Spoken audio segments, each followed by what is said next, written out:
नमस्कार दोस्तों, मैं हूं वंदना भारती और आप देख रहे हैं कमोडिटी इनसाइट्स। आज दिन है 14 अक्टूबर, ये इवनिंग एडिशन है। आज का दिन जो हम लोगों ने वॉलेटिलिटी देखी वो हिस्टोरिक थी। एकदम से गैप अप ओपनिंग के बाद हम लोगों ने शार्प फॉल आता हुआ देखा और सिल्वर जैसी कमोडिटी में हम लोगों ने 1 घंटे में $2 का फॉल आता हुआ देखा।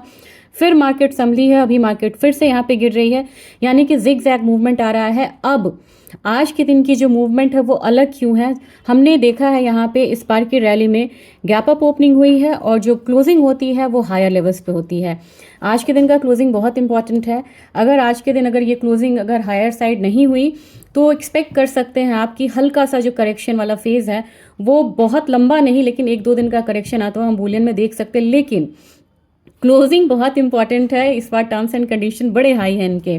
डॉलर इंडेक्स जो है वो 99.27 है। यहाँ पे एक बढ़त है और बढ़त आप देखिएगा, एक नई मूवमेंट आ रही है। ट्रेजरी में बाइंग फिर से आ रही है। ट्रेजरी बहुत वो था, लेकिन अभी ट्रेजरी में बाइंग आ रही है, जिससे हमारा जो ध्यान है ज़्यादातर गोल्ड, सिल्वर, क्रिप्टोज और इंडाइसेस पे रह गया। लेकिन ट्रेजरी की जो बाइंग है उसने थोड़ा सा हर्ट करा है और इतने हायर साइड पे एक प्रॉफिट बुकिंग जो है वो बनती हुई नजर आ रही है। आज बिटकॉइन में भी, यहाँ पे क्रिप्टोज में भी बहुत फॉल है। फॉल आपको इक्विटी मार्केट में भी है, फॉल आपको कमोडिटी में भी है और पैसा जा रहा है जो उनका ट्रेडिशनल सेफ हेवन बाइंग है ट्रेजरी में। चलिए लेवल्स की बात यहाँ पे फटाफट कर लेंगे। अपना जो गोल्ड है ये 1,25,310 के करीब है और यहाँ पे मुझे लग रहा है कि अल्टीमेट एक सपोर्ट आपको 1,23,500 का यहाँ पे होना चाहिए और रेजिस्टेंस आपको पता है 1,27,000 का।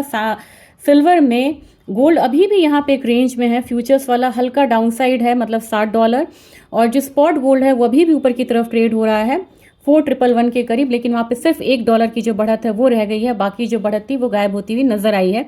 तो आज देखते हैं कि किस तरफ मूव आता है। 9:50 पे पॉवेल की स्पीच है, वहाँ ज़रूर ध्यान दीजिएगा और उसके अकॉर्डिंग मार्केट मूव हो सकती है। अब यहाँ पे सिल्वर की बात करेंगे। सिल्वर अब $53 का हाई लगा के 49.5 के करीब है, यानी कि $2 का जो गिरावट है वो हम लोगों ने आता हुआ देखा। तो एक हाई लगा $53 का, अभी है $49.5। हमारी मार्केट अभी भी प्रीमियम में है और यहाँ पे 1,56,238 के करीब की क्लोजिंग है, ट्रेडिंग हो रही है। 1,54,000 से 1,53,000 आपको यहाँ पे एक्सपेक्ट करके चलना होगा चांदी में।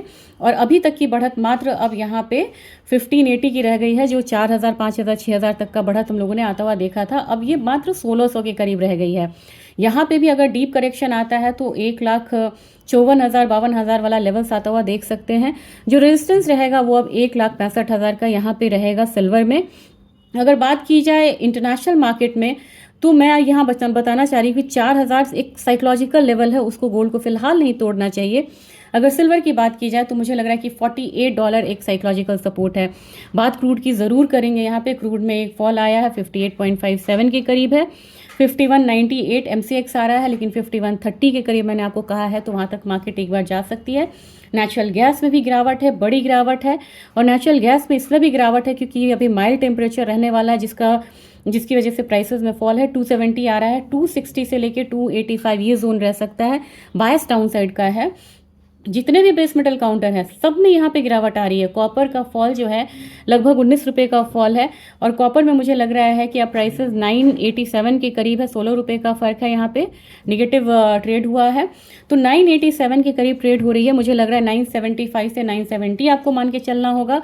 हमारा रेजिस्टेंस अभी भी यहाँ पे ₹1,010 का रहेगा। जिंक 290 आया है, ₹4 से ज़्यादा की गिरावट है। 285 इसका एक सपोर्ट रहेगा।